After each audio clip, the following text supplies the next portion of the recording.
Salve, salve, meus queridos e minhas queridas. Alemanha, campeã mundial 2023, deitou aí pra cima da Sérvia. Eu sou Fernando Paiva, tô aqui com o Arthur Paiva e com o Raul Paiva. A gente vai falar um pouquinho aqui no 11º PaivaCast. A galera que tá curtindo aí, tá acompanhando, velho. Tá muito massa, a gente tá vendo aí que a galera tá tendo uma resposta legal. Curte, compartilha, dá uma olhada aí. Se quiser comentar, velho, a gente tá de olho, interage. Estamos sempre aí, agradecendo aí as visualizações e vamos por mais aí. Falando de Copa do Mundo, mas antes da gente falar de Alemanha, teve uma disputa de terceiro lugar bem interessante, né, Raul? Canadá e Estados Unidos fizeram um jogo, acho que um dos melhores jogos de disputa de terceiro aí dos últimos anos, velho. Um jogo com muita emoção. O melhor das disputas, eu acho um dos melhores jogos que eu já vi, assim, principalmente de seleções, que a pessoa não tá tão acostumada a ver tantos jogos de seleções. Eu acho que foi, um jogaço, né? Aquela bola do Michael Bridges pra levar pra prorrogação foi, sacanagem, né? Ali se inspirou na NBB, hein? Vários lances daquele, né? A gente já tinha visto, né? Duda Machado, tem mais alguém que fez essa bola? Teve um do Não sei se foi Ricardo Fischer, agora eu fiquei na dúvida, mas Duda Machado eu tenho certeza. O Hertas, eu acho, também já meteu uma dessa. Tem uma inspiração aí no brasileiro. Não, é muito forte, pô. Foi, jogão, né, cara? Agora, a gente tava conversando agora há pouco sobre... Agora, antes de entrar agora no ar, foi quando a gente decidiu que a gente ia começar a gravar pra não desperdiçar a conversa, né? Que era um pouco sobre a opção dos dois times em dobrar, né? O Canadá no Edwards e os Estados Unidos no Shea. E isso ajuda a explicar por que tantos pontos e por que um aproveitamento tão alto, né? Porque, cara, é um placar de NBA e você não vê esse tipo de placar com tanta, como é que se diz? Com tanta facilidade num jogo com 40 minutos só, né? A gente já comentou isso algumas outras vezes em outros episódios por aqui, em outros vídeos nesse canal. E, Inclusive, dá uma olhada lá se quiser, curte. Tem assunto que rende para toda a vida. A diferença de NBA e FIBA que o Arthur e o Raul fizeram serve para qualquer momento aí. Lógico que a Copa do Mundo cria esse hype, né? Vamos chamar, né? Mas serve para você entender várias coisas aí, até o estilo de jogo mesmo, né? Pois é. E aí, acho que a gente viu um pouco dessas escolhas se refletindo no placar, né? Você tinha jogadores muito bons ao redor desses caras e você deixou eles livres. Principalmente numa linha de 3 que é um pouco mais curta do que eles estão habituados. Eles fizeram chover, pô. Não teve jeito. E a sensação, Arthur, é que, assim, os Estados Unidos, todos os times que venceram os Estados Unidos, assim, nessas fases finais, assim, né? Lituânia, a Alemanha e o próprio Canadá tiveram que pontuar bastante. E a minha impressão desse jogo foi assim, a estratégia, né? A gente pode deixar qualquer um outro pontuar, né? Mas o Edwards dos Estados Unidos não pode e o Shea não pode pelo Canadá. Aí sobrou pro Dylan Brooks, né? Pô, ele fazer 40 pontos é brincadeira, tem que ir. Aí é bizarro. Vai fazer... Querendo ou não, ele ainda assim é um jogador da NBA, né? Ele continua sendo muito bom. Teve uma péssima final de temporada ali, né? Temporada em geral, aproveitamentos baixos, mas, tava completamente livre, como o Raul mesmo disse. Linha de 3 mais perto ainda, ele paradinho, você tem que enfrentar toda a fisicalidade que tem no jogo da FIBA. Acho que fica um pouco mais fácil, né? Pra ele. E talvez seja a facilidade que pra ele faz muita diferença, né? 40 pontos aí, aproveitamento alto. Acabou com o jogo, basicamente, né? E vem dessa escolha que o Raul falou, de dobrar. Ele livre não tem o que fazer, ele vai acertar, Ele vai fazer a bandejinha dele, vai fazer tudo. Eu tive a impressão que eles tentaram jogar um jogo da NBA na FIBA mesmo, né? Um jogo mais rápido. E é meio estranho ver esse jogo no contexto da FIBA, porque tem outros aspectos a ser explorados. Mas os dois vieram com um roster, com a seleção de elenco, exatamente pensando na NBA, né? Os melhores jogadores da NBA e como eles jogam lá. E nada mais justo do que jogar como NBA na disputa terceiro e quarto, né? Entre os dois times. Eu acho que uma coisa que me chama muita atenção, cara, que a facilidade que o Shea tem para pontuar, sabe? Mesmo diante disso tudo aí, mesmo com a estratégia sendo conter o máximo, ele ainda fez uma partida excelente. É um jogador, aquele jogador que você, quando menos percebe, ele já está com seus 20 pontos ali, e você nem consegue perceber tanto que ele fez esses 20 pontos. Se você não ficar bem atento a ele. E assim, o time do Canadá, não que no Oklahoma não seja também, né? Ele joga no Oklahoma, jogou nessa última temporada e foi o líder do time. Não que no Canadá, assim, porque no Canadá fica até mais explícito que ele realmente é o cara que decide, né? Acho que a bola tem que girar mais ainda em torno dele no Canadá. No Oklahoma é assim também, não se engane, mas tem outras opções, eu acho, outros caras que dividem melhor, cada vez mais esse papel. É um time bem interessante, o Oklahoma, e, pô, que jogadoraço é o Shai. Os brasileiros, Shai, né? Eu vi o Shai. Eu vi o Shai, cara, é um jogador formidável mesmo, né? O armador bem clássico, assim, mas que sabe pontuar de 2, de 3. Aquela bola que ele faz contra o Austin Reeves e no Bridges, pô, aquilo ali é covardia. Uma prorrogação. Eu fiquei com a impressão que os dois fossem cair no chão. A gente falou sobre isso também aqui, antes de abrir aqui a gravação. Ia ser icônico, pô. Já foi icônico. Se cair os dois, meu amigo. Ia ser lindo mesmo. Aí, pô, é isso que você tá falando, pô, o Shai. E é engraçado, né? Porque esse time do Canadá ainda teria o Jamal Murray ali pra ajudar ele. Aí eu acho que, pensando em uma Olimpíada, ia ser muito massa de enxergar, porque eles meio que se tem mais um jogador que ficou fora. O Andrew Wiggins. Andrew Wiggins, né? A gente conversou até no último podcast. Se quiser lá, dá um confere também, dá uma curtida. Esse último podcast aí ficou massa. Mas justamente, imagina, Andrew Wiggins e Jamal Murray ainda nesse time. Pois é, e o Jamal Murray completa bem o Shai, né? Principalmente porque ele arremessa melhor. E ia ser super interessante ver os dois.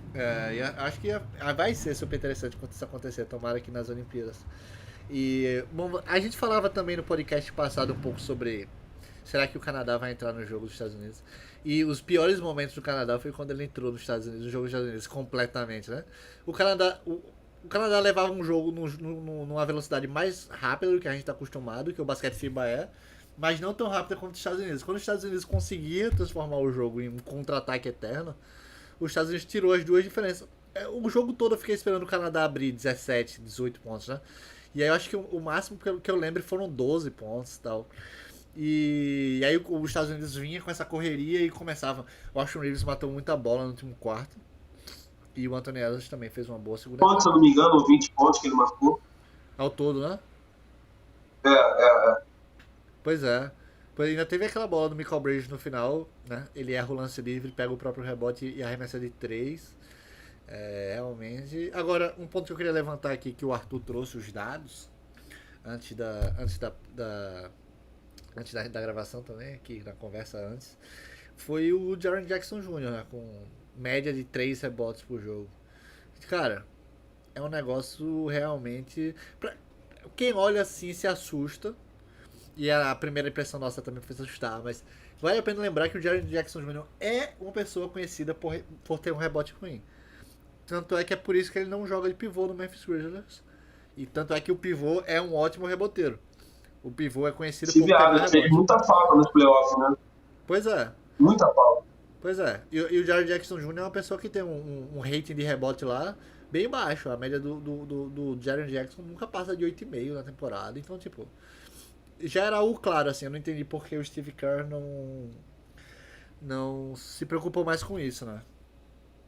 Na convocação, propriamente dito, né? Por isso que tá todo esse coro pro Joel Embiid se naturalizar em inglês. Vocês devem ter visto isso, com certeza. Porque, de fato, eu sinto falta desse cincão aí pro time dos Estados Unidos, né? A gente até já falou do Bam Adebayo, mas o Bam Adebayo é até interessante, mas poderia até ser um 4, né? Dependendo do time dos Estados Unidos. Enfim, acho que ficou marcado o JJJ, né, por essa questão dos rebotes.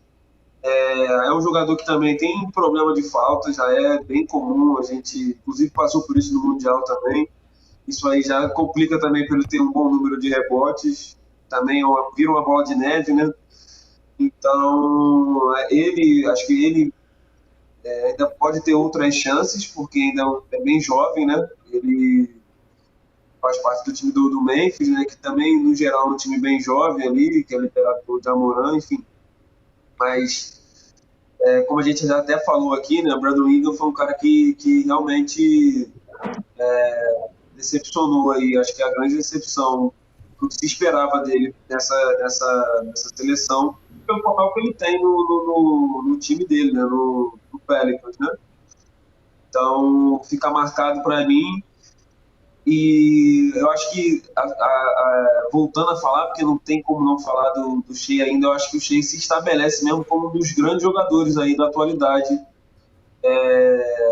porque se adaptou muito, muito fácil ao estilo da FIBA, parece que já joga há anos, então, primeira vez que o Canadá medalha assim, nesse atual formato da Copa do Mundo. Então, como eu falei, eu acho que a seleção vai entrar para a história aí do Canadá e disposta a fazer mais história ainda, né? O Canadá conseguiu a vaga por ter tido a melhor campanha das Américas, né? Muitos apostavam nos Estados Unidos para ter essa melhor campanha, acabou ficando para o Canadá. Então tá com vaga garantida nas Olimpíadas de Paris e chega como um dos favoritos, certamente, né, Arthur? Isso, eu acho que os dois times, acho que tanto o Canadá quanto os Estados Unidos, precisam rever um pouco da construção de elenco deles quando vão para esses campeonatos internacionais. O Jared Jackson Jr. faz um pivô, um cincão ali, mal, mas possivelmente deve fazer um ala pivô extraordinário. Eu acho que essa construção, que nem NBA, de não ter outro cara grande, claro que se o talento do cara for enorme, não tem o que fazer. Por exemplo, quando estão Vai jogar na 4, vai jogar na 5 e vai se virar. Não tem o que fazer. Por exemplo, quando fazer agora o time com os alas sendo LeBron, Kevin Durant e Anthony Davis, não importa muito, tá ligado? A fisicalidade, o tamanho dos outros caras. Esses caras são grandes, iguais, fortes iguais e consegue fazer todo o resto melhor, mas a questão de Jared Jackson Jr. é que ele não tem esse talento todo, pelo menos ainda não atingiu esse nível técnico e físico dos outros, né? E para mim o primeiro passo fica já a crítica pro Canadá também, né? Para quando isso acontecer, eles saber como é que vão resolver isso. O Andrew Wiggins é um cara que, tem uma fisicalidade legal, é um cara grande. Eu não diria do nível do LeBron James, do Kevin Durant, que são caras que tem um físico de outro mundo, mas o Andrew Wiggins não é tão pesado, né? Mas ele pula muito e tal, não sei o que, consegue correr a quadra, tem tudo isso. Mas essa construção de elenco para torneio internacional, achando que NBA é igual a FIBA, é totalmente errônea e tem que ser repensada, né? Eu termino com essa frase aí de pro Steve Kerr me escutar, velho, pelo amor de Deus. Ainda bem que você avisou. Pouco se fala. Ainda bem que você avisou o Canadá, né, velho? Agora que você avisou ao Canadá, eles certamente vão escutar o que você tem a falar e eu acho que a partir daqui vai ser uma virada de página na construção de elenco do Canadá. Exatamente, né? Tem que me ter como consultor aí, né? O Andrew Wiggins cabe, mas o Andrew Wiggins cabe, mas quem é outro ala que vai também entrar nessa cota aí, né? E o questionamento. Pouco se fala dessa construção, viu? Mal feita dos dois times. Eu acho que principalmente Estados Unidos, porque tem até mais oferta, né, de jogadores. Você consegue ter um leque maior de possibilidades, né, Raul? Inclusive, LeBron James aí tá tendo uma mobilização aí dos astros para formar a famosa panelinha das Olimpíadas. Irmão, essa panela aí, eu não vou fazer propaganda não, mas essa panela aí é a das tops, irmão. Não tem jeito, essa panela aí é braba. Pois é, agora, eu queria falar um negócio. Fala. Só dessa panela aí, pô. Os caras que estão querendo meter o Draymond Green aí, velho. Nada a ver. Eu não sei como ele entra, eu não sei quanto ser amigo do LeBron é influente, mas. O quanto ele fica falando que o LeBron é o melhor da história, eu acho que é por isso que ele fica falando essa besteira. Mas Mas você sabe que eu tenho uma teoria pra isso, né? É o Você que, sabe que eu cara? tenho uma teoria. Ele exalta tanto o LeBron, não que ele não admire, mas ele exalta tanto Pra se pra no vangloriar. futuro mostrar que eles ganharam do LeBron, entendeu? Não tem bobinho não, irmão. Tem bobinho não. mas eu falei isso, mas eu acho que o Draymond Green cabe muito bem nesse elenco da FIBA, tá? Só não sei quem eu tiraria, que esse é o grande problema. Ele não tem talento Pelo nenhum amor de pra Deus, dar. homem. Draymond Green. Mas seria uma última adição Reserva do ali, Anthony velho. Davis? O Draymond Green é melhor nem do que eu, rapaz. Oxi. Aí complicou o negócio, daí abaixou demais o nível. Tu bota Todo o Draymond Green ou o Bruno Caboclo, pô? Peraí, pô. Ótima pergunta, aí fica Não, o pô. questionamento. Tu tem Aí uma. fica difícil. Aí Ô, fica Arthur, difícil. olha pra tua camisa, irmão. Tu não tem nem o Pô, que é? pensar, pô. Oxe, aí fica difícil, pô. O cara, velho. Errei, fui moleque, acabou. Com todo respeito ao grande atleta, né? Draymond Green. Não tem o mesmo nível dos caras que a gente tá conversando, pô. E aí você falou de panelinha, Fernando. E tem muita gente já comentando assim, meio asperamente, né? De uma forma áspera. Tá? E, pô, os caras estão super no direito, né? É super. Faz Os caras parte do o quê? jogo. Estão super no direito de fazer a panela deles e jogar pro Ah, lógico, pô. E eu tô super no direito de completamente torcer contra. E torcer contra. Não, e eu tô principalmente. super- Não, eu falei, se o Embiid for pra seleção americana, eu nunca fui tão sérvio, eslovênio e francês na minha vida. Eu já tenho esse anti-Estados Unidos dentro de mim aqui, não vou mentir. Mas eu quero que for na panela brava, porque, querendo ou não, eu quero ver esse time jogando, né? Eu, como admirador do basquete, não tem como eu negar, mas como eu vou torcer pra perder, pode ter certeza. Como admirador do basquete, não vai ter nada melhor do que ver esse time perdendo. Exatamente. Só um questionamento aí. Com Embiid, sem Embiid, favoritasse o time. Mas com o Embiid entrando, vocês botam o Anthony Davis na 4 e desses outros dois ou deixam o Anthony Davis no banco? Eu deixo a Tele no banco. O Embiid? Não, seria esse time Curry, ficaria Embiid. como, Raul? Esse time ficaria como? Curry, Booker, Duran, LeBron e Embiid. Entendi.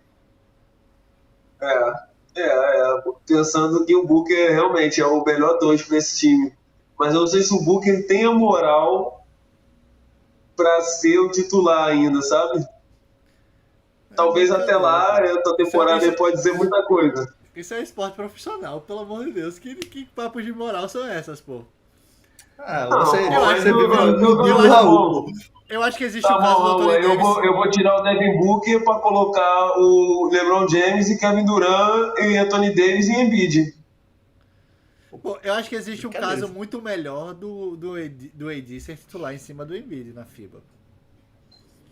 Acho que não. O Embiid quer jogar na 4, a gente vai falar. Inclusive, no final desse episódio aqui, a gente vai falar de NBA. Esse é um dos assuntos aí, mas já puxando um pouquinho, o Davis quer jogar na 4, ele não quer. O Davis é aquele pivô que tem um nojinho, pô, ele não quer jogar contra o cincão lá. Ele quer Morta ir na esses 4, pivôs, um pouquinho mais fácil. Então ele vai pra 4, pô, e o Embiid é o 5. Não, é o Embiid, meu irmão. Se for pros Estados Unidos, pô, tá de sacanagem, né? Não. Minha porra. Um pivô, Não tem como. pivô daquele tamanho, Em Raul. defesa do Embiid, ele pelo menos vai ter a chance de ganhar alguma coisa na vida dele, né? É verdade. Tem que ter um troféu individual, Se ele cair nas quartas de finais, pô, vai ser a Cara, coisa mais esquece, engraçada velho. que eu já vi na minha vida. Não, Embiid, aceite. Você naturalize mesmo, que vai ser mais bonito ainda. Numa dessa, o Embiid é igual o Porzingis, né? Nos É playoffs, pô, verdade, ele pode ser ajuda o time justamente a contrário, pô. criptonita ali. Exatamente, nos playoffs ele ajuda o time contrário, pô, todo mundo sabe, pô. Foi isso que faltou pro Brasil ganhar da Letônia, foi o Porzingis do outro lado. E o A Philadelphia teoria aqui você só vê aqui no PaivaCast, hein? E o Philadelphia, ele fez questão de botar dois desses caras no mesmo time, né? Na temporada passada. James Harden e o Joel Embiid, pô. Dois caras que Deu no que tem deu, né? alergia a vencer. A logia venceu, exatamente. Tentaram botar os dois juntos para ver se virava uma coisa. Se o negativo com A negativo reversa. virava positivo.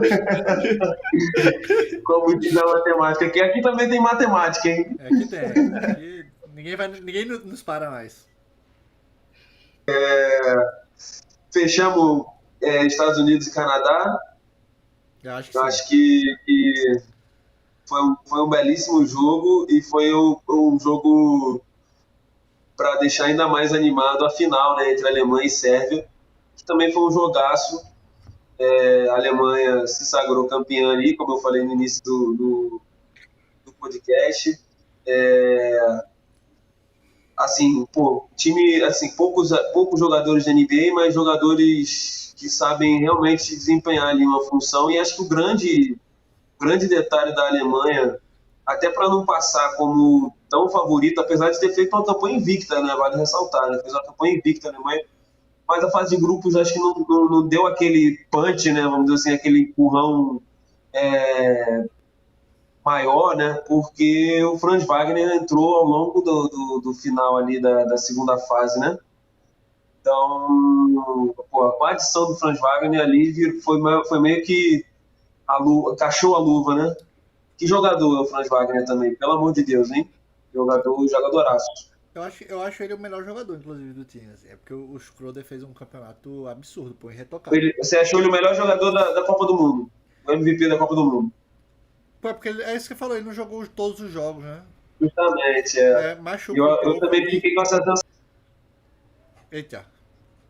Ele não jogou Acho que todos os jogos. Ele foi É. MVP. Voltou? Voltou, não. Hã? De qualquer forma, Acho que continue, Raul. eu fiquei com a sensação de que ele jogou melhor do que o Schroeder, sabe? Mas porque a final do Schroeder foi boa demais pro cara ser ignorado, né, Arthur? É um absurdo aqueles 28 pontos que ele fez, um negócio, pô, absurdo. Assim. Eu acho que nem o jogo de forma geral, mas quando chegava no final do jogo, véio, claramente a bola era do Dennis Schroeder. E, pô, teve um momento que o Isaac Ponga começou a fazer coisas que ele faz naturalmente já e do nada já entrou o Dennis Schroeder de novo pra salvar. Estão tentando me derrubar, mas não vão conseguir. Não vão nos calar. O Arthur tava falando aqui de como o Bonga tentou fazer o que ele faz de melhor, que é perder a bola e errar arremesso, mas mesmo assim o Schroeder conseguiu tomar as rédeas ainda no final das contas. Isso. O torcedor Mas do Lakers vai claramente- ficar com saudade do Schroeder, Arthur? Vai. O torcedor do Lakers vai entender que o Schroeder é melhor que o D'Angelo Russell ou ainda não? Vai ficar comemorando a Rapaz, vai ficar comemorando o D'Angelo Russell ter reacionado. Eu não entendi. rapaz. Machucou essa aí. Pouco se fala sobre isso, hein? Pouco se fala mesmo. E digo Mas- mais, assim. E digo mais. Você vai digo dizer mais.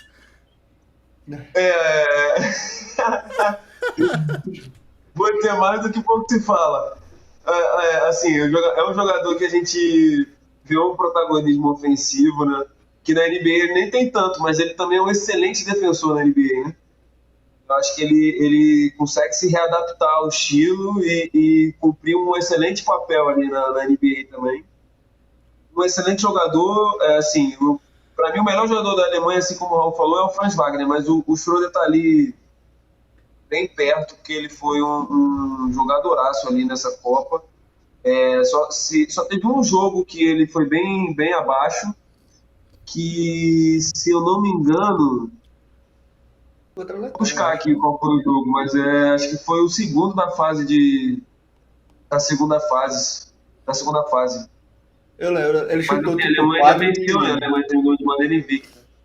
Foi. Eu lembro que ele arremessou 4 de 26, alguma peste assim. Ele foi bem abaixo desse jogo, mas tirando essa partida, ele carregou realmente a Alemanha e tem todos os seus méritos aí de ser o MVP do Mundial. Contra uma Sérvia bem valente, cara. Eu achei a Sérvia bem organizada. Assim, foi detalhe, né? A Alemanha até, por boa parte, teve o controle do jogo, finalzinho do jogo ali a Sérvia ensaiou uma reação, ficou bem próximo, mas a Alemanha acabou levando esse título. Eu acho que de forma bem merecida por toda a campanha, foi aquilo que a gente falou, né? Apostei aqui que a Alemanha poderia ser campeã. Eu só não ia apostar se o Raul fosse na Alemanha também, porque eu via a campanha se formando, né? A chegada do jogador extremamente importante ainda ao longo da competição. Isso aí também dá uma força a mais. Venceu os Estados Unidos, então a Alemanha chegou muito bem, assim como a Sérvia, mas acho que a Alemanha tinha todo o cenário para ganhar e ganhou pela primeira vez na história. Nem com o Dirk, né? A Alemanha conseguiu ganhar. O Dirk foi, inclusive, MVP de Mundial, mas não foi campeão. Jogaço, e a Alemanha entrou, esse time aí entra pra história aí da Alemanha também. Cara, dois comentários. O primeiro quando a gente brincou sobre quem seria o MVP, eu fiquei falando aqui que eu acho que vai ser ou o Bogdanovic ou o Schroeder, a depender da final. A final foi mais ou menos. A diferença da final foi mais ou menos essa, né? O Bogdanovic não fez um segundo tempo tão bom. E o Schroeder completamente dominou. O Schroeder dominou nos dois tempos. Mas no primeiro tempo o Bogdanovic conseguiu igualar do outro lado.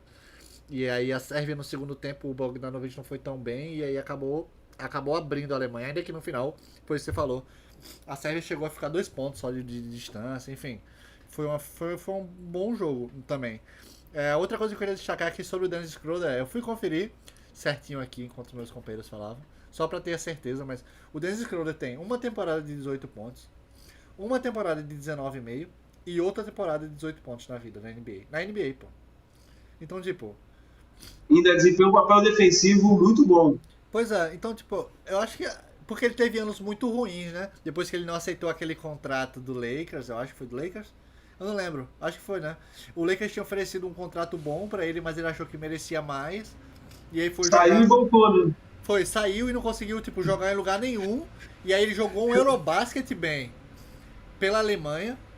E aí o Lakers deu uma segunda chance pra ele por causa do Eurobasket que ele tinha feito bom. E aí ele jogou bem pra caramba. A Alemanha ficou em terceiro nesse Eurobasket, inclusive. Pois é. E o engraçado é que ele foi pro Boston, né? Ele fez a tatuagem do Boston, a tatuagem do Boston. Aí voltou pro Lakers, climão da paz de ter ficado lá, né? Mas o que eu quero falar também é da questão do time da Sérvia, né? Pô, tá faltando jogadores chaves ali, mesmo assim estão na final, né? Alguns, pô, o atual melhor jogador do mundo, né? O Jokic, o Mitic, que é o melhor jogador da segunda melhor liga do mundo, né? Que é o campeão do mundo do quê? Do que, exatamente. Fica o questionamento aí, né? Fica aí, né? E o Poku também, né? Que é do Thunder. E o armador, pô, o armador ainda joga, tá ligado? O Milos Teodosic. Pô, ali é bom demais, aquele cara, que sensacional. Pois é. E chegou aí... Tem um potencial grande pra Sérvia também, né? Exatamente. Para próximas Olimpíadas aí, como é que vem aí? Pô, mais os anos aí do Jovic na NBA. Talvez no Porto, né? Se Deus quiser. Mais um ano no caso, né? Mais um ano no caso, né? Sim. Mais uns anos, não, mais um ano. Alguns anos de experiência. Já bota 2 aí. Ele vindo do Portland ali, né? Talvez tenha um protagonismo maior. Com mais minutos, né? Quem sabe.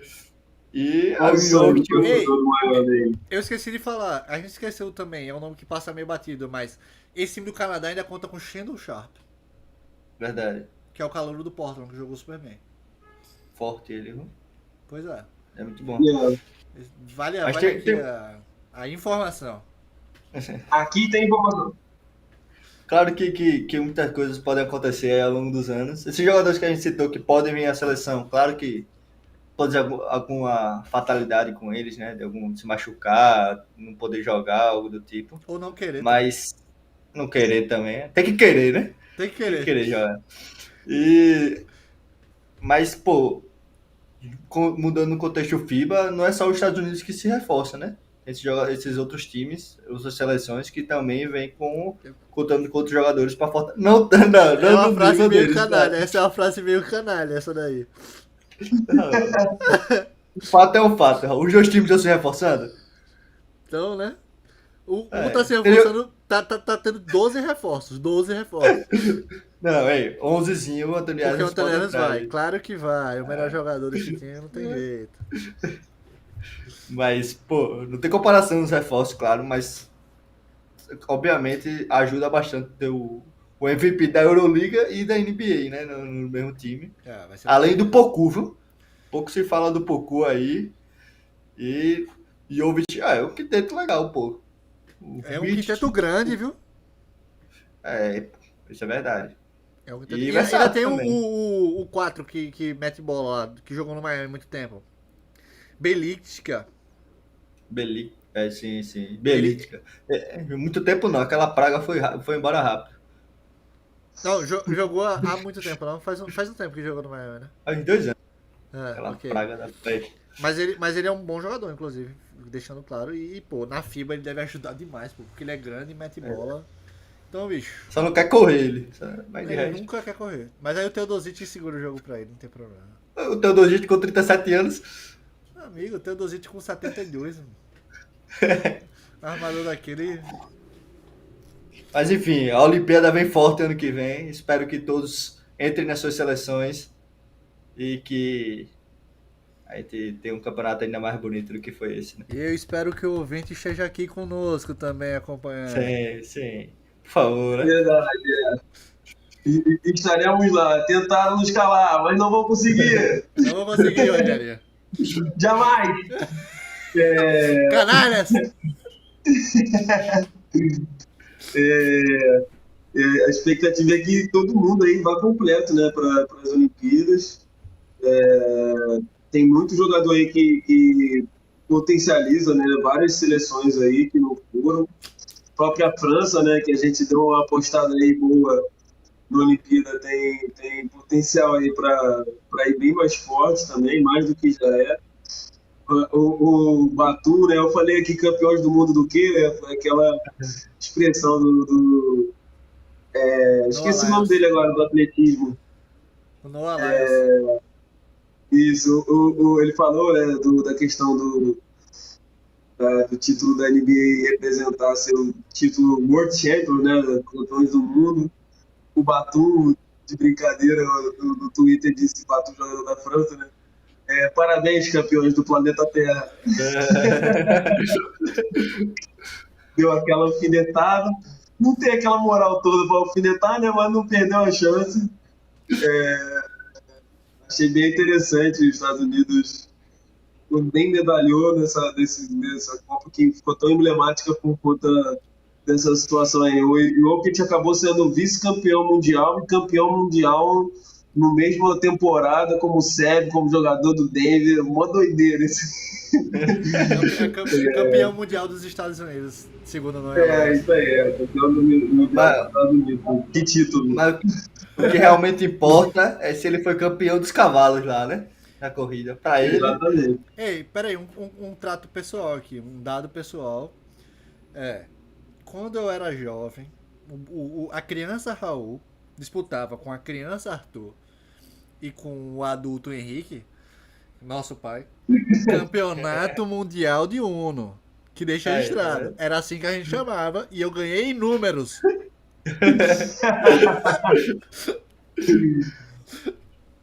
Uma bela competição aí.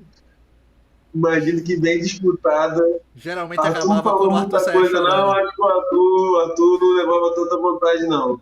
O campeonato Era terminava mais com o Arthur novo na Sérgio época chorando. também, Pô. Arthur, né? Vamos relevar aqui. Pô, eu tenho 3 anos a menos que o Raul, pô. Imagina, se ele já é diferente agora, imagina 10 anos atrás, pô. Brincadeira, pô, né, desse. Há 10 anos atrás a gente era 3 anos diferente também, pô. Sim, pô, mas, pô... Eu sei, eu só que... Novamente, comparações absurdas feitas aqui dentro desse vídeo. Perspectivas. Só para não passar batido, né? Vou trazer aqui os prêmios individuais, né? Dylan Brooks recebeu o melhor defensor, o técnico da Letônia, perdoe, eu não vou lembrar o nome dele, mas foi o melhor técnico. A Letônia fez um bom campeonato, né? Parabéns ao Jogou, Brasil por inclusive, isso aí. Oi? Parabéns ao Brasil aí por isso.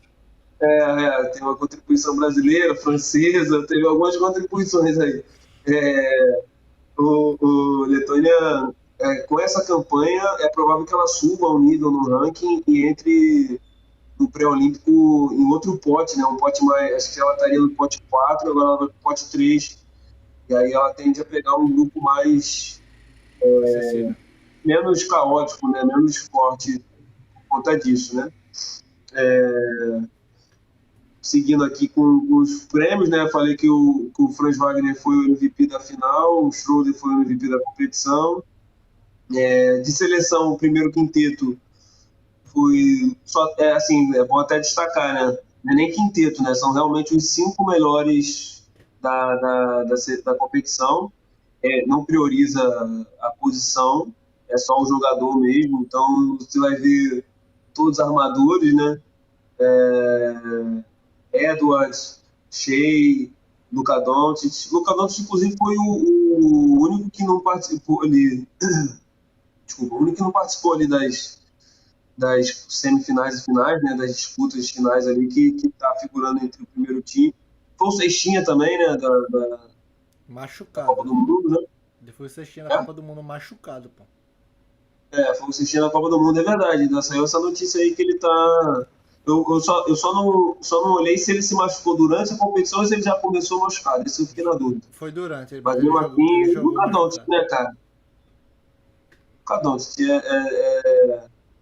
É bizarro. O Schroeder também fechou essa lista. Não, tem o da Sérvia. Bogdanovic. Bogdanovic. O Bogdanovic. Foi assim, foi até o que a gente falou na última Copa do Mundo, no último podcast, perdão. Foi cheio de zebras essa Copa do Mundo. A própria final Alemanha e Sérvia se configurava como uma zebra. A vitória do Canadá, por toda a história, é uma zebra também, né, diante dos Estados Unidos. Então, ficou bem marcado isso. Eu acho que a Olimpíada pode ir por esse caminho aí, né? Inclusive, vocês acham que essa Copa do Mundo, né, assim como no futebol, geralmente tentam se ter alguns legados, né, entre Copas ou de uma Copa para outra. Vocês acham, por exemplo, o tic-tac da Espanha, né, em 2010 ficou bem emblemático, né, o estilo de jogo, depois que a Espanha foi campeã no futebol. Vocês acham que essa Copa do Mundo traz algum legado aí para o basquete no geral, seja de forma tática, seja de postura? Eu tenho a impressão um pouco que a velocidade do jogo foi mais, se evidenciou mais, aí ficou mais em evidência nessa Copa do Mundo, seja no bom ou no mau sentido. Eu tenho medo de que as pessoas. Eu tenho medo de estar enxergando algo diferente, assim, tipo. Assim, eu tenho medo porque eu acho que eu tô certo no final das contas. E aí, o que acontece é que. Jura? Não, mas você tem que ter esse pensamento mesmo, irmão. Vai nessa. Liga aí. Quando não, você acha que você tá errado? Quando é que você acha que você tá errado? Certamente eu erro toda vez que penso isso, né? Inclusive.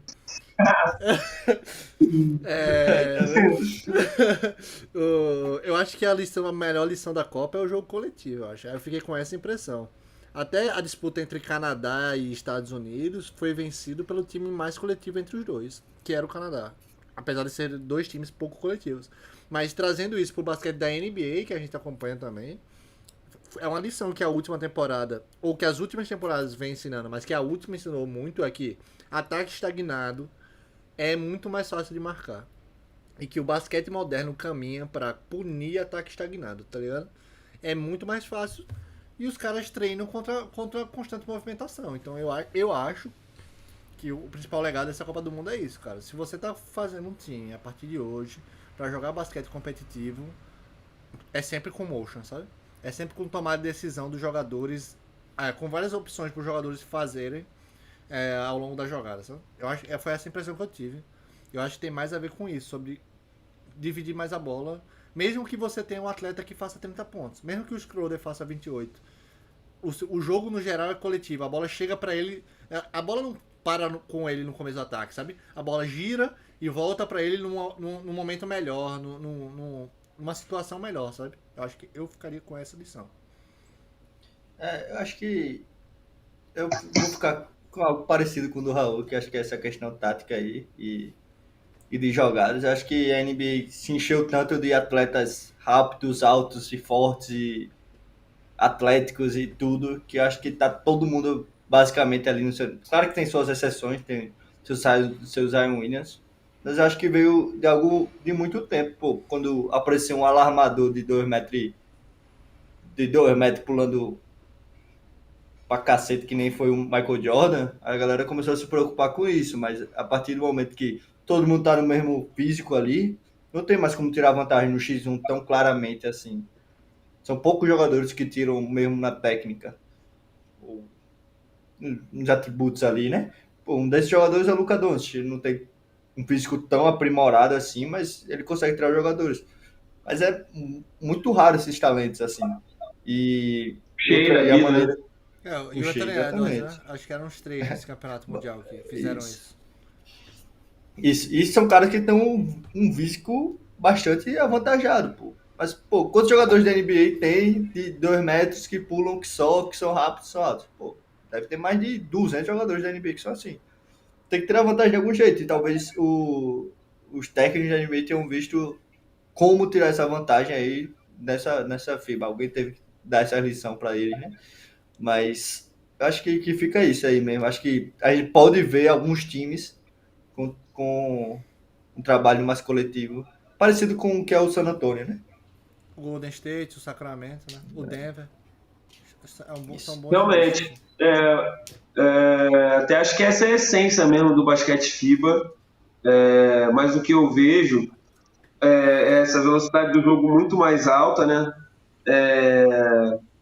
E acho que o principal que pode estar influenciando nisso é a presença de cada vez mais estrangeiros na NBA, né? Então, querendo ou não, o estilo de jogo do próprio jogador vai condicionando também algumas equipes, né? Então, por estar tanto tempo assim, são jogadores, por exemplo, Franz Wagner, os irmãos Wagner, né? Schroeder, que já tem uma perspectiva aí de NBA, o Schroeder já até mais consolidado. Eu acho que o jogo ele acaba pegando alguns aspectos da NBA pelos jogadores e aí torna-se um pouco mais acelerado. Eu acho que isso ficou mais evidente aí em alguns times, principalmente esses times que são mais liderados pelos jogadores da NBA, com um pouco mais de jogadores com essa vivência, entendeu? Não é só apenas um jogador que lidera um time que ele é da NBA, mas o resto do time é da Euroliga, entendeu? Então acho que a presença de cada vez mais jogadores que jogam NBA, que representam em seus países, né, que tem um certo protagonismo também, não só joga NBA sem um certo destaque, né? Eu acho que isso influencia nessa velocidade do jogo aí. Eu acho que foi um pace bem alto. Confesso que eu não vi, mas eu tenho essa impressão, principalmente pelas fases finais, né? A própria coisa que ficou bem evidente aí, né, até na coletiva do Gustavinho, parceiro aí do Raul, que que ele disse que a estratégia contra o Canadá foi justamente dar uma quebrada nesse ritmo, né? De quem assistiu viu o Gustavinho toda hora falando 10 segundos, 7 segundos, e aí o Brasil tentava arrumar algum ataque. Não acho que essa seja a estratégia ideal, tá ligado? Mas às vezes pode funcionar num jogo, né? Mas não acho que tenha que ser o padrão de uma equipe, porque eu concordo totalmente com o que o Raul falou. Essa estagnação aí, hoje em dia, ela é extremamente punida, então tem que saber fazer. Acho que até deu certo no caso do Brasil ali em alguns momentos. Também não acho que foi o primordial para o Brasil vencer, mas eu acho que essa velocidade do jogo me chamou mais atenção com relação à Copa do Mundo do ano passado. Ficou bem claro isso para mim. Primeiro sobre essa entrevista, essa grande entrevista do Gustavinho, essa aclamação da mídia brasileira sobre essa estratégia dele. mais uma vez, velho, qualquer pessoa que jogou algum campeonato de base minimamente competitivo já escutou algum técnico falar a mesma coisa que o Gustavinho falou, tá ligado? Porque fica parecendo que o Gustavinho... Eu vi um vídeo no Instagram, eu acho. O Arthur me mandou um vídeo no Instagram que era falando, olha aqui o que o Gustavinho fez pra ganhar do Canadá. E era tipo, todas as medidas de um técnico normal do Sub-15, tá ligado? Todas as medidas assim. Ah, vamos ter um ataque longo pra não permitir isso. Bicho, tudo isso é o mínimo da tática, tá ligado? Tipo, muito mínimo assim. É isso que eu tô falando. Qualquer técnico do Brasil, do Sub-15 em diante, vai te falar essa mesma coisa, pô. E não é desmerecendo ninguém, não. É só que eu espero mais no Campeonato Mundial, tá ligado? Porque os outros caras sabem mais, tá ligado? Os outros caras sabem mais. Alguém viu o jogo Estados Unidos e Grécia e viu que a Grécia atacou o Austin Reeves. A Lituânia viu que a Grécia atacou o Austin Reeves. Isso é que eu tô vendo. Eu assisti no YouTube um outro canal, que eu não lembro agora, senão eu ia dar o crédito aqui. É um canal gringo, certamente porque era inglês. O canal tava mostrando que a Grécia tentou fazer isso e que não conseguiu. Porque o Paolo Banchero ajudou bem na hora que a Grécia tentou, tá ligado? Só que o que a Grécia viu foi que, mesmo que o Paolo Banchero ajudasse quando você botava contra o Austin Reeves no poste, depois que a bola girava, o Austin Reeves não ajudava. Ele não voltava na rotação. A Lituânia viu que a Grécia fez isso. Aí A Lituânia explorou muito bem isso. Pois é, e aí depois a Alemanha viu isso. Bicho, caramba, assim, olha o nível que tá. Um time viu e todos os outros times viram ao longo, sabe? Esse é o nível de scout que eu espero de um técnico no Campeonato Mundial, tá ligado? Essa é a primeira coisa. A segunda coisa que eu queria falar ia ser muito interessante, Fernando, se a gente tivesse acesso a esses dados de maneira fácil, pra tentar jogar a correlação entre o número de jogadores de NBA no time titular e o pace, tá ligado? Eu acho que faz muito sentido. Eu acho que a gente ia achar uma correlação legal aí. De quanto mais atletas de NBA no time titular, mais o time se adequa a esse formato de jogo da NBA, sabe? E aí, tudo bem. Ia ser um pouco mais complicado se a gente tivesse que mensurar o tamanho desse atleta, né? Tipo, quão bom ele é na NBA. Mas quão influente ele é, né, dentro da equipe. Exatamente. Das equipes. Exatamente, mas eu acho que, acho que vai dar uma correlação super positiva, assim. Acho que realmente, quanto mais atleta da NBA, mais rápido o jogo da seleção. Mas é uma boa coisa a se pesquisar. Infelizmente eu não tenho acesso a esse tipo de banco de dados fácil. E não dá pra fazer eu próprio essa consulta. Mas se alguém estiver escutando, tiver acesso ao banco de dados, só jogar a regressão e manda o resultado pra cá.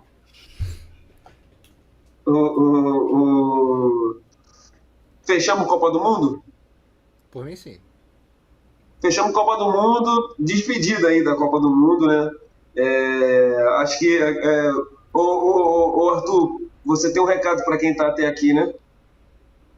Por favor, né? Você aí que chegou aí. Por quê? 1 hora de gravação já, quase? 48. 48 minutos de gravação. Eu sei que você tá gostando, senão você não estaria aqui, né? Por favor, deixar seu like aí, compartilhar. Aquele apeluzinho, só para, Se né? é que há alguém até aqui, né? Não, É verdade. com certeza tem. Com certeza tem. Se há alguém até aqui, por favor, pô. Dá ajuda aí, se tá gostando, compartilha aí. E é nóis. Dá uma comentada, pô, uma comentada top. Dá um salve, manda só um salve. Pode ser só um salve, pode ser o nome do melhor atleta dessa Copa do Mundo. Do pior técnico. Quem você espera ser o protagonista do Brasil na próxima seleção? Que vai jogar. Verdade, inclusive vai ter o Pan-Americano aí, só com atletas da NBB. O outro brother do Raul, Lucas Dias, está convocado. Mas pelo menos esse vai ser um campeonato que eu espero que ele destrua, pô. Agora sim, Lucas Dias. A expectativa é essa. Pô. Inclusive, todos os jogadores que foram cortados. Eu só fiquei na dúvida agora se o Reinan foi chamado. Acho que não foi. Foi. Ficou nos 14. Foi?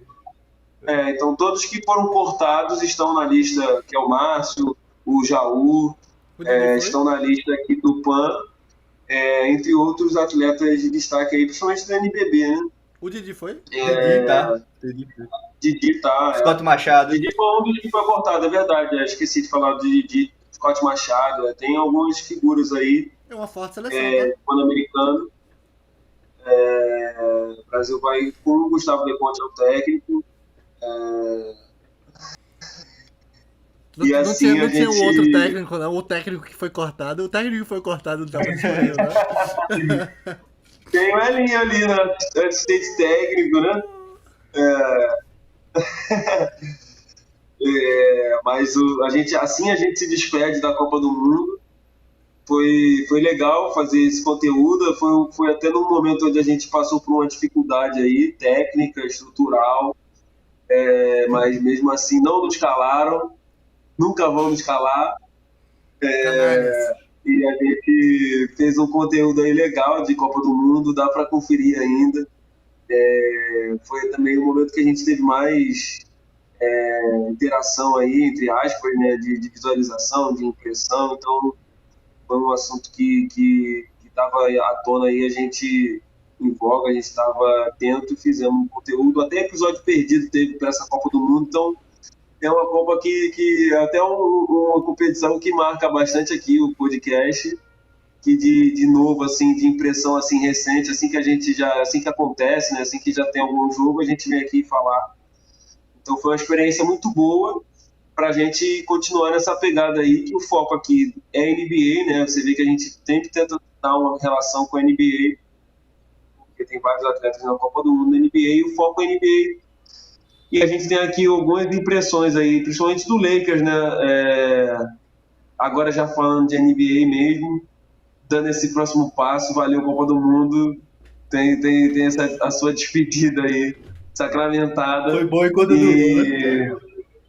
E é, enquanto o Lakers aí tá com algumas situações para resolver ali na posição 5 4 e deu um segmento aí, né, Arthur? Você acha que essas novidades do Lakers aí, até o pedido do Anthony Davis, que a gente já comentou aqui, e essa nova contratação aí do Lakers que a gente falou no outro podcast bem rapidinho, o que você acha aí, que muda exatamente? Eu sei que o Raul tem uma opinião impopular, novidade, então eu vou deixar ele para finalizar esse assunto.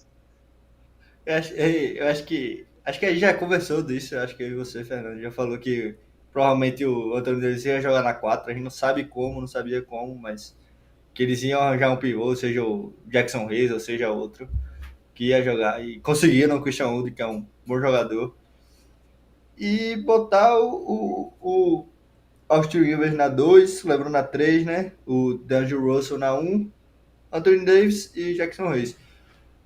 Um dos pontos dessas contratações desse time é que fica melhor para a temporada regular, né? Então esses jogadores, LeBron James e Anthony Davis, mais precisamente, né, chegam mais descansados na pós-temporada, né? Fizeram boas contratações de construção de elenco, caras jovens, né? Um erro que eles cometeram uns anos atrás foi exatamente de pegar muitos caras antigos, muitos caras velhos, né? E isso aí traz um time mais Carmelo pesado, Anthony, né? né? Carmelo Anthony, Trevor Ariza, foi uma brincadeira, pô, aquilo ali foi um asilo. Mas esse time aí traz de volta a fórmula que eles foram campeões, né? Que é o Anthony Davis na 4 e um pivô, não é um pivô de ofício que nem era na época, mas é o um outro pivô, né? Para voltar mesmo só se botasse o LeBron de armador, né? Mas eu acho que o problema que o Raul já apontou, já falou aí, acho que não sei se em vídeo ou não, acho que ele já comentou que vai desenvolver agora, Não, que é exatamente quem o LeBron vai marcar, né? Quem é que vai marcar o melhor jogador do outro time, jogador de fora, né? Que aí, pô, Austin Rivers, a gente acabou de ver uma Copa do Mundo horrível dele. LeBron James já não tem essa idade toda. D'Angelo Russell dispensa comentários sobre isso, né? Enfim, eu passo minha palavra aí pro Raul desenvolver sobre. Tipo, a gente tá. Sei lá, acho que você falou aí do Anthony Davis jogar como 4 e eu tipo, acho isso meio preocupante, assim, na verdade.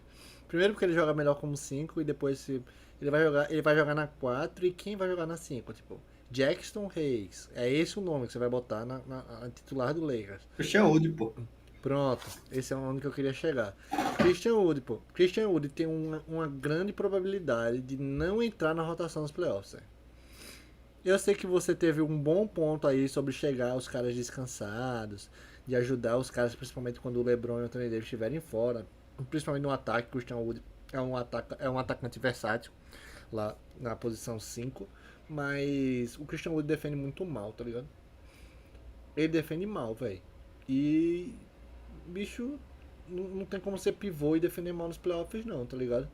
Tanto é que a solução do Lakers foi botar o Hashimura, solução, né? Os caras foram varridos ainda.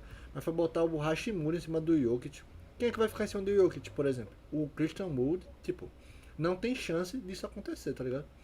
Não tem chance. Sério. Se você for, Tenho pena, de verdade. se você for botar, se você for botar o Christian Wood pra cima do Jokic, é melhor você deixar ninguém, pô. Ninguém logo. E bota, tá ligado? Deixa o Jokic livre, e aí quando ele for tentar algo, o Anthony Davis chega a dar ajuda, que eu acho que vai ser melhor do que deixar só o Christian Wood lá, tá ligado? Com todo respeito ao atleta aí, mas eu acho que é isso, velho. Tipo, acho que se o Christian Wood for vir do banco pra jogar 8 minutos, sei lá, eu acho que é ok, velho, mas o Christian Wood tava até agora no free agent, tá ligado? E ele acertou pelo quê? Pelo veterano mínimo, foi isso? Ele E tava é até, um ano, se eu não me ele engano. tava até agora na free agent, assinou pelo veterano mínimo. Tem um motivo pra isso, tá ligado? Não é porque ele é um super jogador, tá ligado? Não é esse o motivo. Porque ele tava até agora e ele teve um contrato ruim. Tipo, esse é o meu ponto. E é esse ponto que você falou da defesa aí, Arthur. É um excelente ponto, inclusive, né? Porque o LeBron James não tem mais condições de carregar um time no ataque, como ele tentou fazer nos playoffs. Assim, principalmente nos dias ruins do Anthony Davis, né? Dos jogos pares. E. e defender ao mesmo tempo. Ele não tem mais condições. Isso é um outro bom ponto, assim. Parece uma lacuna do elenco do Lakers, tá ligado? Defensor de perímetro. E. Que era o Schroeder, né? Um dos principais, inclusive. E marcação na 5. Porque o Anthony Davis já ficou claro que ele não consegue marcar o Jokic. Não, isso é inacreditável, mas ele não consegue marcar o cara. E o Christian Wood não é solução. Pô. Aí tu vai voltar pra fazer, vai botar o Hashimura de novo. Que tipo, já não deu certo também, pô. Foi 4x0 o jogo. Foi 4x0 a série. Tá ligado? Tipo, sei lá. Eu acho o Lakers mais forte do que o do ano passado. Principalmente porque vai começar o ano inteirinho, tá ligado? Mas ali, em caminho ao título, eu acho o Lakers que ficou meio no mesmo lugar, assim. Tipo, dependendo do LeBron James, ser o LeBron James de 5 anos atrás, sei lá, 7 anos atrás. Não sei, vamos ver se o LeBron James vai conseguir ter uma série dessa, assim, velho. Eu acho que até ele pode, tá ligado? Mas será? Eu acho que eu esperava que o elenco fosse melhor, tá ligado? Mas melhor pensado, assim. Ainda respeitando que é um bom elenco e deve brigar pra ser top 4 do Oeste, tá ligado? Porque o LeBron James é brincadeira, pô, mas, pô, sei lá. E você, Fernando? Como é tuas expectativas pro Lakers aí? Como torcedor, né?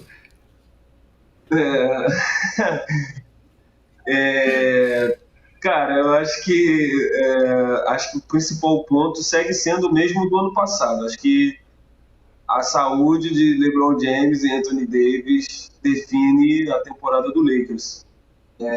Se os dois estiverem minimamente em condições boa parte da temporada, de uma maneira que, assim, que eles não tenham lesões assim, sérias, né, que forcem vários jogos fora, como aconteceu na temporada passada, eu acho que mesmo assim, mesmo com todas essas mudanças, eu acho que ali continua sendo o ponto de equilíbrio ali do time, né? Eu acho que o Christian Wood, sendo bem sincero, eu não vejo ele para ser o titular do Lakers. Pode até acontecer de ser, mas eu vejo ele talvez liderando uma segunda unidade ali, justamente por esse ímpeto mais ofensivo, né, em contrapartida da defesa, teoricamente jogando contra pivôs menos desenrolados, né, menos agressivos do que contra o time titular, né? Eu acho que ele pode contribuir nisso. E aí, eu puxo um pouco de tudo que vocês falaram aí, realmente. Eu acho que, pensando em temporada regular, é um jogador interessante. Eu acho que é bom até lembrar, o Christian Wood jogava no Dallas, né, com o Luka Doncic, que também não é esse cara defensivo, né, mas compensa absurdamente no ataque. E ele teve bons números ofensivos, mas a gente sabe que defensivamente ele deixou bastante a desejar. Com Dallas no final da temporada ali optando em não ir para os playoffs, né? Porque ainda estava brigando ali, e aí optou em ter uma escolha do draft ali. Como a gente também já falou aqui, nessa época a gente já estava com conteúdo, falamos sobre isso. Então, o Christian Wood, eu acho que ele pode vir com esse papel. Se pensar em trazer ele para ser o titular, eu acho que a interpretação errada, e acho que vai ter que responder, às vezes, nem numa temporada regular. E aí eu concordo totalmente com o Raul. Vai muito mais nos playoffs, onde o jogo é diferente, a gente sabe, né? Mas por oportunidade de mercado, o Lakers estava precisando de mais um 5 ali, né? Principalmente depois da declaração do Davis, que ele cai a jogar com uma 4, na 4. E assim, até bom destacar, eu acho que ele querer jogar na 4 não quer dizer que ele não vai fazer o 5 em alguns momentos, entendeu? Porque ele tem essa característica e dá essa flexibilidade aí pro time, né? Pro elenco. Então, eu acho que ele ainda vai atuar muitas vezes como 5, sendo que na hora do vamos ver ali, ele vai querer ser o 4. Então, é um caminho aí, pela oportunidade, então, o que eu estava concluindo, na verdade, pela oportunidade de mercado ali, eu vou até checar e a gente traz no próximo, se for errado, se realmente é um contrato mínimo. Mas mesmo sendo um contrato mais discreto, né, mais modesto, ainda é uma oportunidade aí pelas ofertas de pivô aí que o Lakers tinha. Acho que fechou com, entre aspas, o pivô talentoso mais ofensivamente falando. Então, pode ser que tenha encaixe, né? Num time onde tinha o Luka Doncic, onde alguém tinha que compensar ali a defesa ruim do Luka, né? Entre aspas. No Lakers ele talvez não vai ter tanto esse, talvez o Austin Reeves agora, depois dessa Copa do Mundo, estou começando a achar que ele vai ser o problema defensivo, espero que não, mas com melhores defensores no entorno, talvez o Christian Wood consiga ficar menos visível as deficiências defensivas que ele tem. Véi, Vamos ver.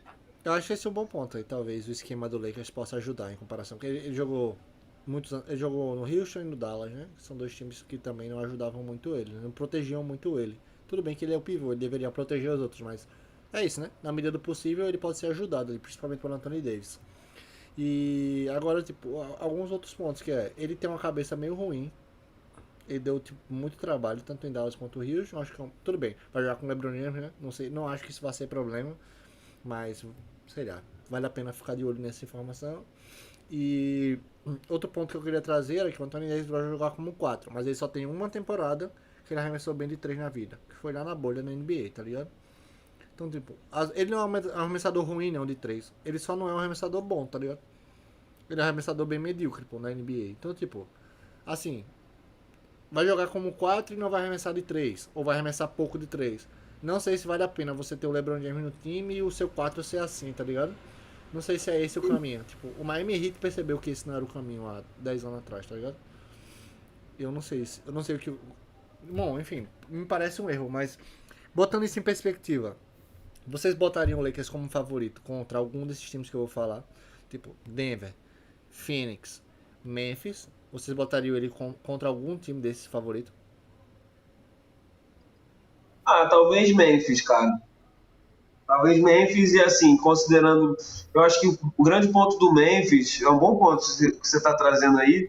Eu acho que o grande ponto do Memphis a gente tirar a última temporada, eu acho que a gente até falou dele aqui, né? O Steve Adams fez bastante falta, né? Acho que vira um outro time. Mas puxando pela última temporada, com a ausência do Steve Adams, eu acho que dá jogo. Os outros dois, eu acho que Denver e Phoenix são bem favoritos. E o Memphis ali com um favoritismo um pouco menor, entendeu? Uma proporção mais equilibrada. Você vê o Memphis ainda na frente. Porque agora os caras têm um Smart ainda, né? Que é um cara que vai ajudar na defesa também. Verdade. Eu vejo ele competindo com todos aí, velho. Eu não vejo eles abrindo pra nenhum, não, sabe? Tipo, vai ser um espanco, vai ser esse 4-0 que foi contra o Denver. Eu não vejo isso acontecendo de novo, não, sabe? Acho que pelo menos é 5 jogos contra todos aí. Bem tranquilo. Eu fui dar uma olhadinha agora, velho. E todos os jogadores ruins de defesa do Lakers estão concentrados no suposto quinteto titular, né? Mas eles Tem alguns bons jogadores de defesa no banco de reserva. Tirando o Anthony Davis, é possivelmente os melhores jogadores que estão no banco de reserva. Pô, tem o Vanderbilt, que é bom na defesa.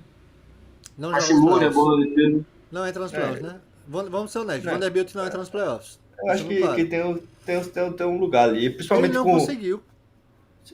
Mas Acabou de calma.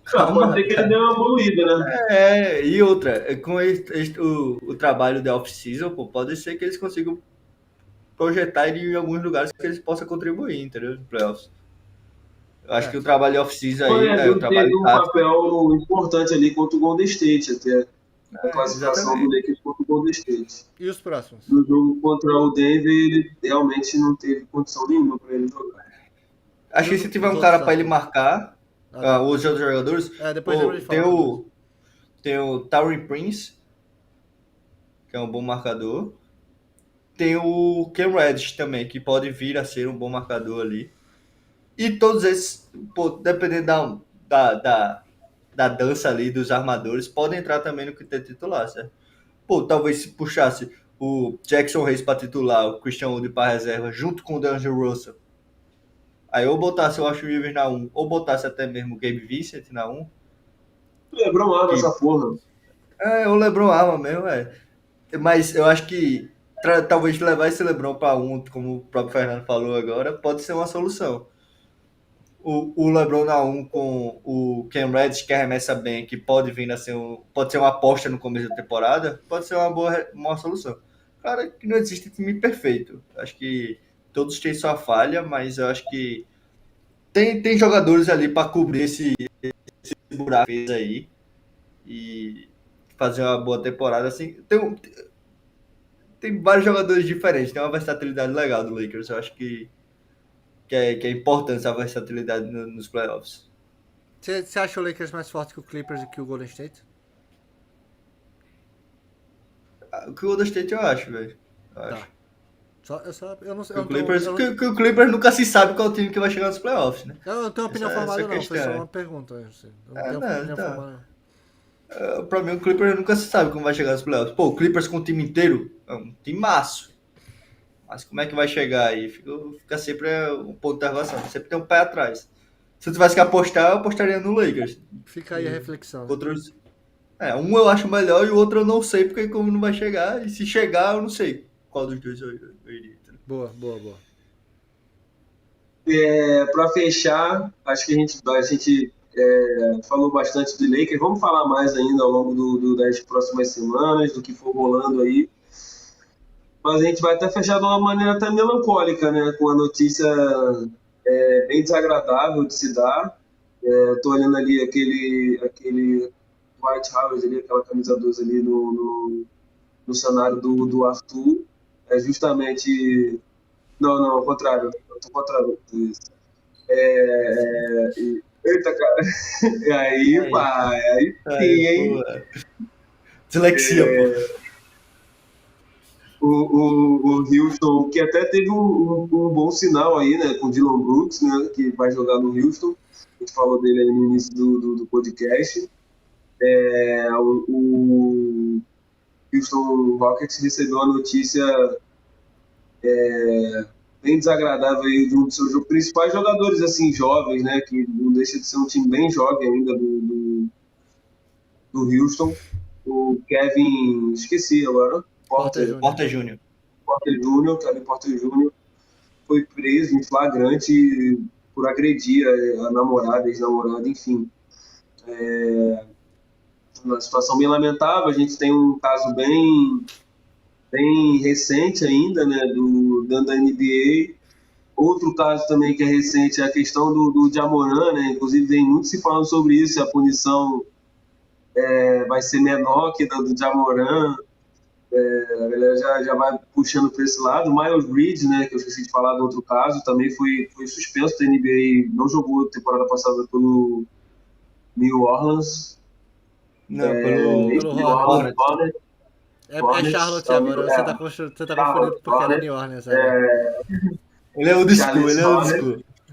Muitos anos de NBA. Ex-time do Michael Jordan, né? Ex-time do Michael Jordan. O Michael Jordan vendeu essa temporada, se não me engano. Ele também ficou fora. pelo mesmo motivo, né?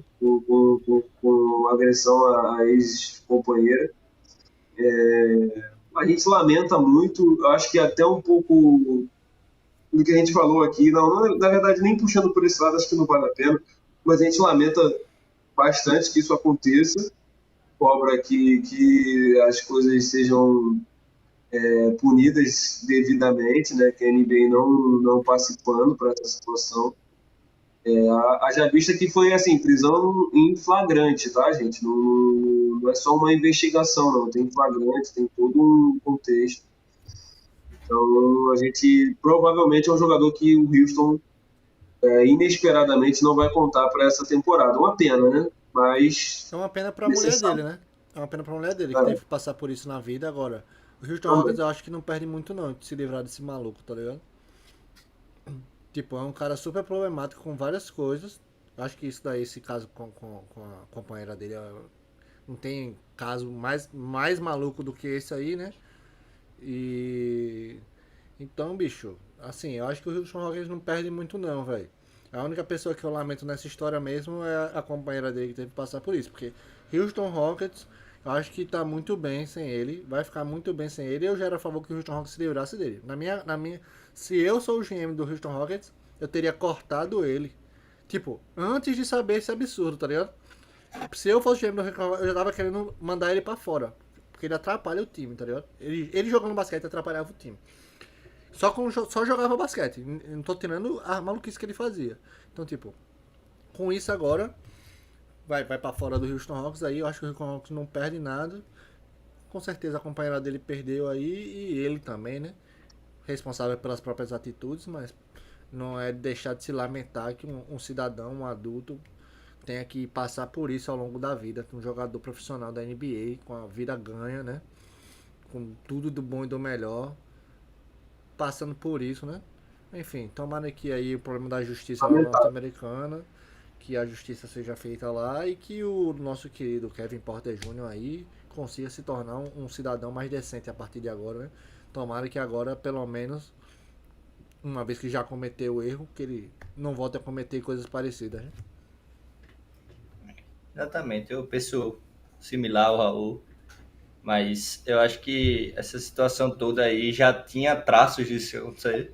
Não que ele agrediu a mulher, claro, mas que ele tinha problemas fora de quadra. Acho que desde o Cleveland ele já veio, pô, escorrachado do Cleveland pro Houston, exatamente por esses problemas sociais, por esses problemas pessoais. E isso, pô, um cara extremamente problemático e teve a oportunidade novamente de estar em um time na NBA, um time jovem, um time que ele ia crescer junto, mas inclusive tem algumas entrevistas que falando que ele encontrou a casa dele em Houston, que ele tá se sentindo muito bem e tal, não sei o quê. Aí acontece isso, infelicidade aí, um momento triste aqui nesse vídeo, mas que dê tudo certo aí pra mulher dele. Pra ele se arrombe. Mas deixa aí, né? Acho que é isso. Fechamos o 11º PaivaCast. Sempre um prazer aí estar na presença dos senhores, estamos em família. E curte, se chegou até aqui, curte, compartilha e, e tamo, até a próxima.